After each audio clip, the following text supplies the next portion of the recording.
平安，欢迎收听迦南之声，我是刘应业牧师。9月11日，心旷神已依，心恐慌来求告你。今天要读的经文记载在撒母耳记上第5章到第8章。我们要 RPG 祷告的经句记载在诗篇118篇5到6节。我在急难中求告耶和华，他就应允我，把我安置在宽阔之地。有耶和华帮助我，我必不惧怕。人能把我怎么样呢？恐慌是一种当人感受到强烈且突然的恐惧感，心神慌乱，甚至有快要死亡的错觉。这可是非常恐怖的一种情绪。那么可见那时候的情况，一定人是解读惨了，完蛋了，我快死了。当人面对这样的情况时，真的是会慌乱。而慌乱的时候，我们知道立即性的要做出回应。或许我们面对这样的情况，会深深感受到那个危机意识，甚至于我们那个安全感完全是破产的状态。我们处在一种很惊慌失措的当中。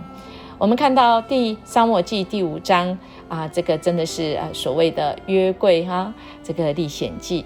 我想我们对约柜的认识如果用我们现代，我们当然会说，哎呀，我们的神怎么可能这个被关在小小的盒子里呢？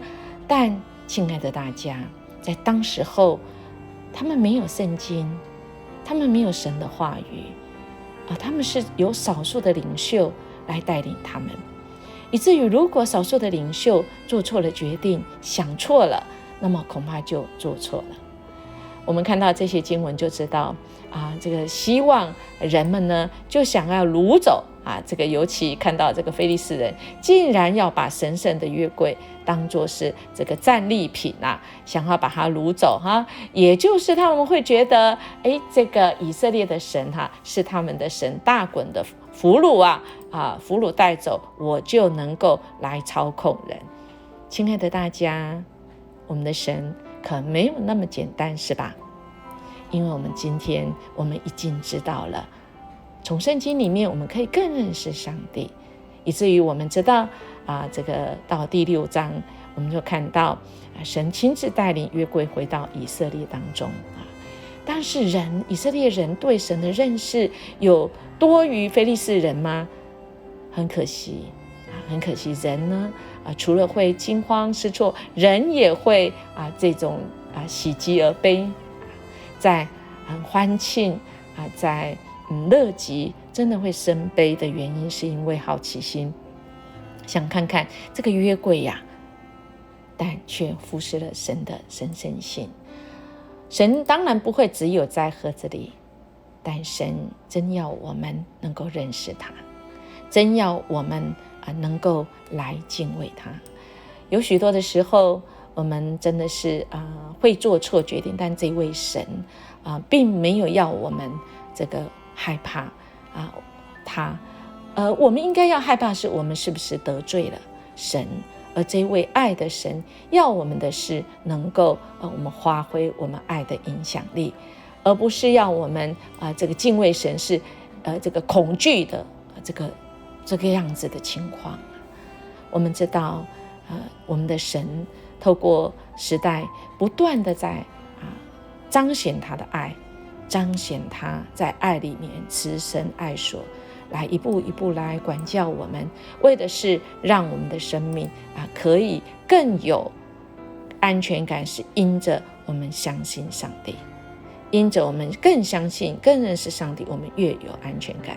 而不是到了第8章，百姓因为对神的认识不够，眼睛只看这个他们身边这些其他的国有了国王，他们相信只要有国王一个人来带领他们会更好，但他们却忽视了在他们的生命中一直有一位爱他们的王，但他们却是认为眼睛看的都不好，以利的儿子不好，那么撒母耳的儿子也不好。但好的是什么，他们根本不知道，一直在他们生命当中带领他们生命中的这一位主。于是这位神是很奇妙的，他给人自由意志，是要让人真正得着那种被尊重。我们的神尊重我们，我们有尊重我们的神吗？亲爱的弟兄姐妹，我们怎么尊重我们的神？我们是要把我们的神看为我们的第一位吗？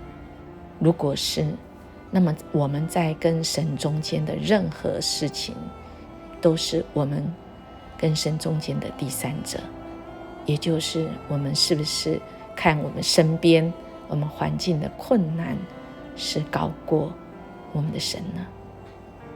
好不好？在我们恐慌是一定会有的，因为我们人非常有限，恐慌会让我们内心安全感受到这个威胁。所以好不好，我们可以安静下来，先让自己情绪稳定下来，因为我们越慌乱，我们做的决定会越错。